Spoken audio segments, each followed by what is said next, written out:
इस बार का नगर निगम चुनाव कैसा होने वाला है? नगर निगम में पुनः एक बार जी।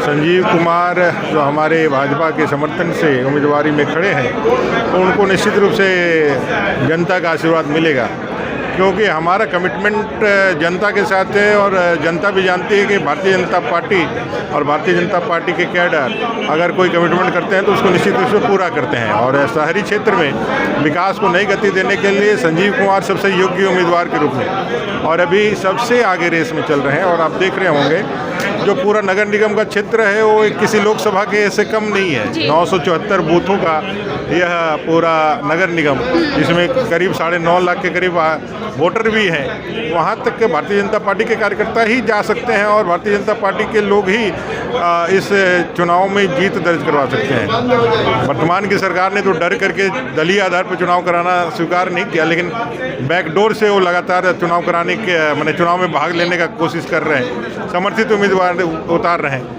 भारतीय जनता पार्टी को भी उनकी चुनौती एक्सेप्टेड है और हम लोग जीतेंगे। संजीव कुमार जी भारी मतों से जीतेंगे। पूर्व मेयर चंद्रशेखर अग्रवाल अचानक से दल बदल लेते हैं, लोग जो हैं इसकी चर्चा कर रहे हैं, आप कैसे देखते हैं राजनीति में इस दल बदल को? देखिए, मेरा ये कहना है कि भारतीय लोकतंत्र में इतने सारे ऑप्शंस हैं, मतलब लोगों को इतना ज़्यादा मौके हैं कि वो अपने इच्छाओं का संविधान के दायरे में पूरा कर सकता है, वो जो भी चाहता है वो कर सकता है। चुनावी राजनीति में इस तरह के बात कोई नई नहीं है, पहले भी इस तरह के उदाहरण है। हमारा धनबाद के नगर निगम क्षेत्र के सुधी जनता से यही अपील है कि भारतीय जनता पार्टी के समर्थन से अपने संजीव कुमार जी 27 नंबर क्रमांक पर हरी मिर्च के निशान पर खड़े हैं। आप उनके मुहर पर, उनके जो सिंबल है उस पर मुहर लगा करके इस नगर निगम क्षेत्र में एक सशक्त मेयर बनाइए और निश्चित रूप से संजीव कुमार जी जीतेंगे तो आपके हर उस आकांक्षा का, हर उस उम्मीद पर खरा उतरने का काम करेंगे। जब से सिंबल आवंटित हुआ है, सिंबल पे चर्चा हो रही है, एक और बिस्किट मिला है चंद्रशेखर जी को और संजीव जी को हरी मिर्च मिली है,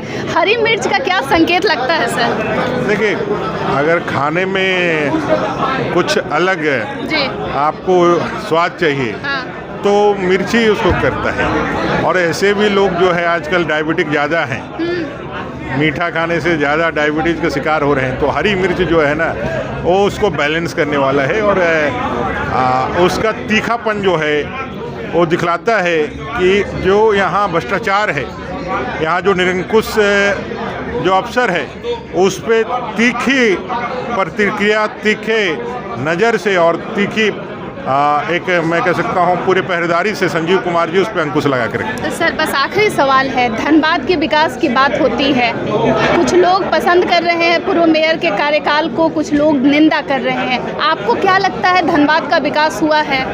कुल मिलाकर के इस 6 सालों में धनबाद का विकास पूरी तरह से ठप है। जब से राज्य सरकार हेमंत सोरेन जी की बनी है, जो भी विकास हुआ है रघुवर दास जी के सरकार में हुआ है। जब मैं भी मंत्री था तभी इन सारे क्षेत्रों में और नगर क्षेत्रों में बहुत ज़्यादा ही बदलाव हम लोगों ने देखा है।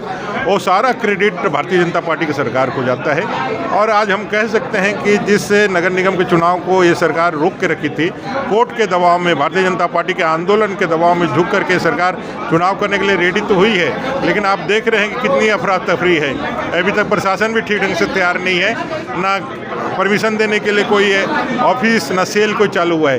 तो हम ये दावे के साथ कह सकते हैं कि विकास का दूसरा नाम भारतीय जनता पार्टी है। भारतीय जनता पार्टी मतलब विकास, विकास मतलब भारतीय जनता पार्टी, और भारतीय जनता पार्टी के समर्थित उम्मीदवार को जिताइए और जो विकास की गति 6 साल में रुकी है उसको फिर से हम तीव्र गति से आगे बढ़ाएंगे। धन्यवाद सर। थोड़ी देर के बाद मैं पुनः हाजिर होती हूँ।